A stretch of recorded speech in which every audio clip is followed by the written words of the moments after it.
Oke, halo semuanya dan selamat datang kembali di Tanya Seputar Hukum ya. Sebenarnya banyak sekali yang pengen dibahas ya, mulai dari proses perkuliahan ya, tips-tips kuliah, setelah itu bagaimana prosedur untuk menyusun skripsi yang baik, skripsi hukum ya tentunya, mau ambil yang empiris atau normatif itu juga pengen dibahas, ada pertanyaan semacam itu juga. Selain itu juga banyak pertanyaan mengenai prosedur di pengadilan, tapi juga sudah banyak video mengenai hal tersebut. Selain itu juga yang paling banyak yaitu untuk saran untuk memilih formasi CPNS tahun 2021. Oleh karena itu saya akan memberikan beberapa saran dan beberapa formasi ya. Ini ada satu formasi lagi yang sudah keluar, yaitu formasi di lingkungan Badan Narkotika Nasional atau BNN di tahun 2021. Di situ ada banyak sekali ya, ada sekitar 730 ya. Ada sekitar 148 formasi dan banyak sekali yang dari jurusan Fakultas Hukum. Oleh karenanya saya akan membacakan bagaimana peluang untuk sarjana hukum untuk berkarir sebagai ASN di lingkungan Badan Narkotika Nasional. Oke.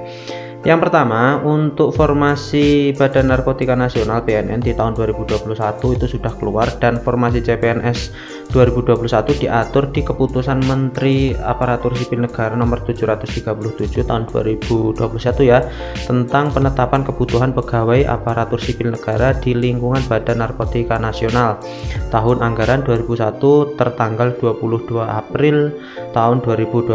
Penetapan rincian kebutuhan pegawai ASN di BNN jumlah 148 yang terdiri atas tenaga kesehatan sejumlah 12 orang dan tenaga teknis sejumlah 136 orang. Untuk tenaga kesehatan pasti untuk latar belakang pendidikannya yaitu pasti kesehatan, dan untuk tenaga teknisnya ini karena ini di lingkungan BNN pasti banyak yang dari jurusan hukum.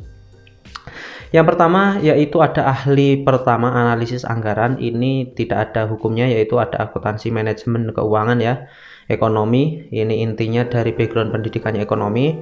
Yang kedua analisis pengelolaan keuangan APBN, ini masih ekonomi manajemen ya. Yang ketiga ahli pertama asesor sumber daya manusia aparatur, ini masih S1 manajemen kebijakan publik. Yang keempat auditor. Untuk auditor itu pasti dimanapun, baik di pemerintah daerah, baik di lembaga atau kementerian, itu pasti ada yang lulusan sarjana hukum. Pasti latar belakang sarjana hukum pasti digunakan untuk latar belakang yang formasinya auditor. Jadi yang pertama ada auditor, ini yang mengambil dari jurusan hukum ya. Selanjutnya yang kelima ada konselor adiksi. Saya belum mengetahui konselor adiksi ini bidang apa, tapi ini ada dari bimbingan konseling, ini mungkin rehabilitasinya ya, pekerjaan sosial, rehabilitasi sosial di 4 ya.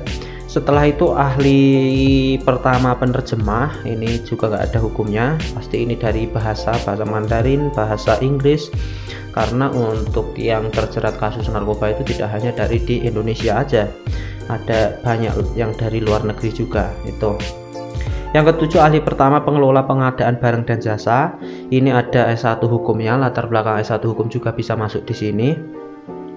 Yang kedelapan ahli penyuluhan narkoba, ini juga ada S1 hukumnya, jadi ini bisa masuk juga di sini ya. Jadi peluangnya tidak hanya satu formasi aja, ini tadi sudah ada 3, ahli pertama kelolaan barang dan jasa, penyuluhan narkoba, dan tadi ada auditor juga ya dari Fakultas Hukum. Yang 9 itu perancang perundang-undangan, ini hanya dari jurusan Fakultas Hukum saja atau bidang ilmunya aja S1 hukum saja.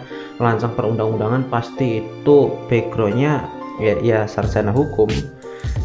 Untuk selanjutnya ahli perencanaan ya, ahli pertama perencanaan, ini dari ilmu pemerintahan, ekonomi pembangunan, keuangan, untuk hukumnya nggak ada.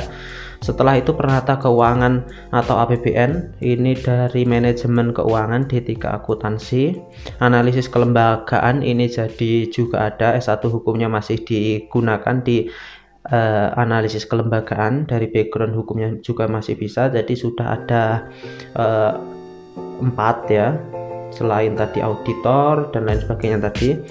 Dan ini masih ada lagi, yaitu analisis naskah perjanjian. Ini pasti dari hukum juga, S1 hukum administrasi publik. Selanjutnya ada pengelolaan laboratorium, ini dari farmasi. Yang ke-15 penyusuan bahan bantuan hukum. Bahan bantuan hukum ini pasti dari S1 hukum. Selain dari analisis perundang-undangan sama bahan bantuan hukum, ini pasti dari hukum ya. Jadi sudah ada 6. Dan yang terakhir ini verifikator keuangan, ini dari bidang ekonomi. Jadi tadi untuk lulusan hukum, peluang lulusan hukum di CPNS 2021 BNN ya. Jadi ada banyak sekali itu tadi yang formasinya latar belakangnya lulusan hukum. Oleh karena itu silahkan nanti sebagai bahan pertimbangan, jika memang berkenan silahkan Anda mendaftar di sini. Saya tadi baca, insya Allah untuk minggu depan sekitar tanggal 15-an akan dibuka, dan semoga beruntung. Seperti biasa, semoga bermanfaat dan terima kasih. Dah.